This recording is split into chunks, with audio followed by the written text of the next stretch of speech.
ও আমার মা প্রিয় মা জননী, হারিয়ে যেও না কভু তুমি। তোমারি পদতলে জান্নাত আমার, ভুলবো কি করে বলো আমি। ও আমার মা প্রিয় মা জননী, হারিয়ে যেও না কভু তুমি। এই মায়ের সম্পর্কে রব্বে কাবা একটি নয় দুইটি নয় অসংখ্য আয়াতে কারিমা তিনি নাজিল করেছেন। আল্লাহ পাক রব্বুল ইজ্জত বলেন, উফফি ওয়ালা তানহারহুমা ওয়া কুল লাহুমা কাওলান কারীমা।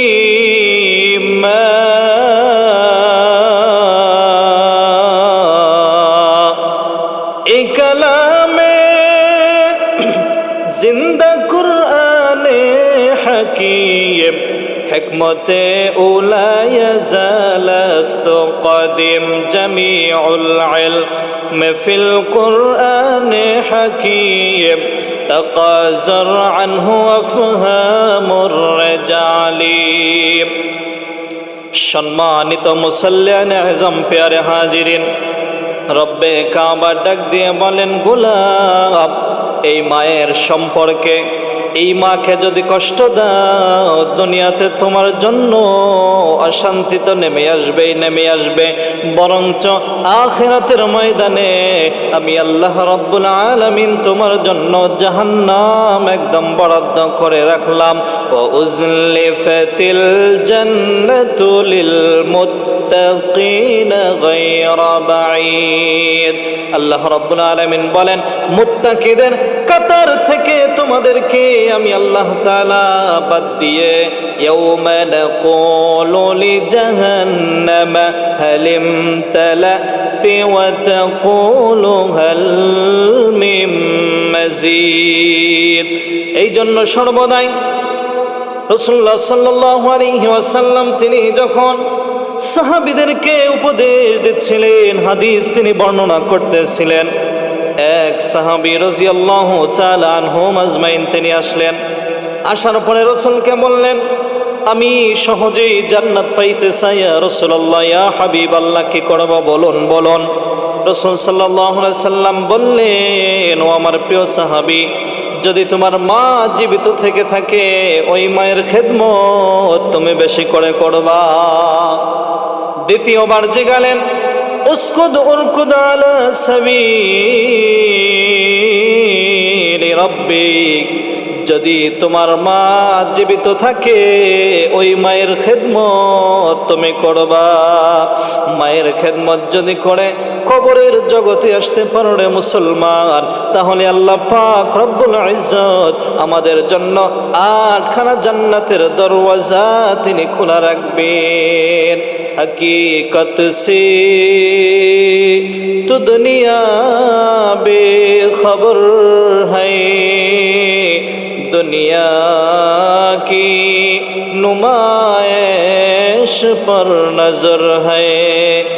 ईमान যখন আমাকে আপনাকে দুনিয়ার জমিনে ভূমিষ্ঠ করবার সময় 10 মাস 10 দিন যখন পূর্ণ হয়ে যায়, ওই মা কত কষ্ট করেছেন গো বাজান আমার জন্য। একজন মায়ের বর্ণনা, হসপিটালে যখন আমি গিয়েছিলাম, ঢাকা মেডিকেল হসপিটালের পাশেই যে ইবনে সিনা হসপিটালটি রয়েছে, এই হসপিটালে একজন মায়ের মুখ থেকে শুনলাম, ওই মা বর্ণনা করতেছে না, তার চক্ষু দুইটা লাল হয়ে গিয়েছে। ওই মা বলতেছে, আমার যদি কলিজাটা বের করে নেওয়া হয় এরপরেও যত কষ্ট হবে না যত কষ্ট আমি আমার সন্তান জন্ম দেওয়ার সময় পেয়েছি। কিন্তু আজকে সেই মা, বৃদ্ধ বাবা এক ঘরে ঘুমায়, সন্তান অফিস করে এসে ওই মায়ের ঘরে ঢোকার পর্যন্ত সময় পায় না। আসেনি নাই? এরকম অনেক মা, অনেক বৃদ্ধ মা, যেই মাগুলি আজকে সন্তানের বাড়িতে জায়গা পায় না, ওই মাগুলি বৃদ্ধাশ্রমে থাকে। বাংলাদেশের মধ্যে বৃদ্ধাশ্রমে মা কাতরায়। গত কিছুদিন পূর্বের একটি ঘটনা আপনারা দেখেছেন।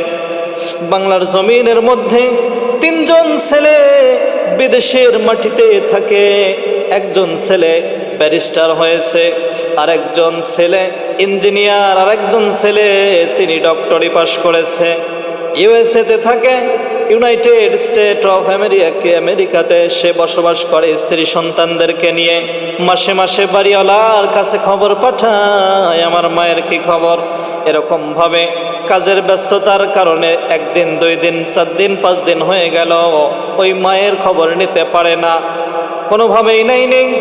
ওই বৃদ্ধ মা রুমের মধ্যে আবদ্ধ থেকে ওই মাটি রুমের মধ্যে মারা গিয়েছে।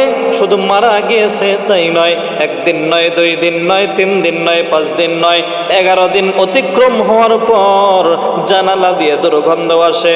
জানালা দিয়ে যখন দুর্গন্ধ আসতেছে, বাড়িওয়ালারা ভাবতেছে এই যে এই ঘর থেকে কোনো ইঁদুর পোকা মারা গেছে কিনা। এমনভাবে যখন তারা তালাশ করা শুরু করলো, তালাশ করতে করতে করতে করতে দেখে না, রুমের দরওয়াজাও খোলে না। রুমের দরওয়াজা খোলার পর ওই বাড়িওয়ালারা তাকায় দেখে রুমের প্রত্যেকটি জিনিসপত্র এলোমেলো ভাবে ছড়ায় ছিটায় রয়েছে। শুধু তাই নাই, ওই যে বৃদ্ধ মা, ওই মাটি ওই ফ্লোরের উপরে পড়ে গিয়ে মরে গিয়ে তার পেটটি ফেটে লারি ভুড়ি গুলি পচে পোকা ধরন গিয়েছে।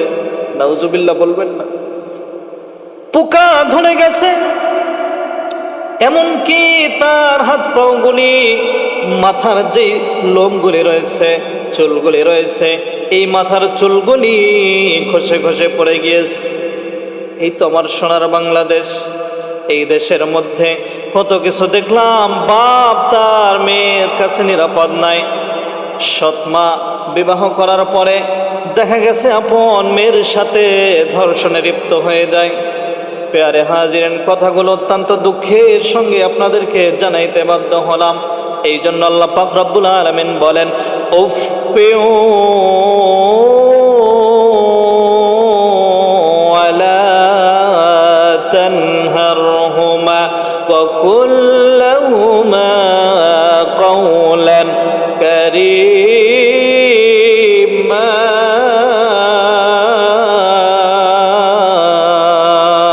কোরআনের আয়াত সাক্ষী দিয়ে দেয়, ওই মায়ের সঙ্গে যদি তুমি এমন আচরণ করো, যদি মা তোমাকে উফ শব্দ করে ফেলে, জবান মোবারক দ্বারা, কথার দ্বারা, যদি তুমি কোনো কাজের দ্বারা যদি ওই মাকে কষ্ট দাও, এর বড় মরিয়ার মুসলমান, উফ শব্দ যদি করে ওই মা তোমার কারণে কাল কিয়ামতের ময়দানে তুমি ছেলে হয়ে ওই মায়ের উফ শব্দ করার কারণে তুমি কাল কিয়ামতের ময়দানে জাহান্নামী হয়ে যাবে।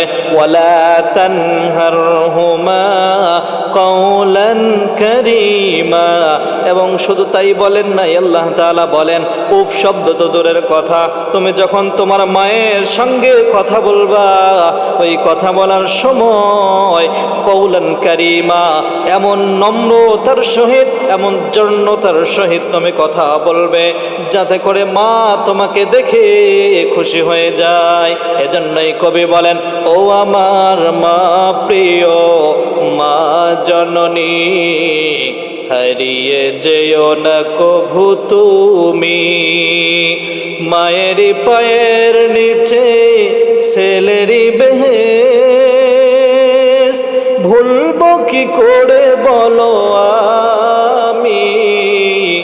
ও আমার মা প্রিয় মা জননী, হারিয়ে যেও না কভু তুমি। এজন্যই সর্বোপরি মা এমন একটি জিনিস, আপনি যখন ছোট ছিলেন ওই সময় আপনার মা, শীতের দিনের একটি কথা আপনাদেরকে জানিয়ে মিসাল দেওয়ার সময়, এই মা শীতের সময় আপনি যখন পেশাব করে দিয়েছেন, ওই মা কি করেছে? বাবা কিন্তু আপনাকে শুকনা জায়গা দেয়নি, ওই মা আপনাকে তার নিজের শুকনা জায়গা ছেড়ে দিয়ে আপনার ওই পেশাব মাখা জায়গাতে, ওই বিছানাতে মা ঘুমিয়েছে। আর আপনাকে এই শীতের দিনেও এই মা শুকনা বিছানায় আপনাকে শুতে দিয়েছে। এটাই হলো মা। এই জন্য মায়ের কদর আমাদের করা দরকার আছে না নাই? অবশ্যই মায়ের মূল্যায়ন করতে হবে। এই মা যদি আমার আপনার জন্য হাত তুলে দোয়া করে, বিদ্যুতের গতি তো কি!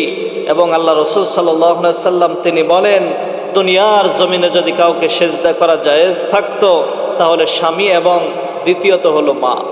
উম্মাহা আল জান্নাতু তাহতা আকদামিল উম্মাহা, ওই মাকেই তোমার সেজদা দেওয়া ওয়াজিব করে দিতাম। আল্লাহ পাক রব্বুল আলামিন আমাদের সবাইকে এই মায়ের খেদমত করবার তৌফিক দান করুন বলি আল্লাহুম্মা।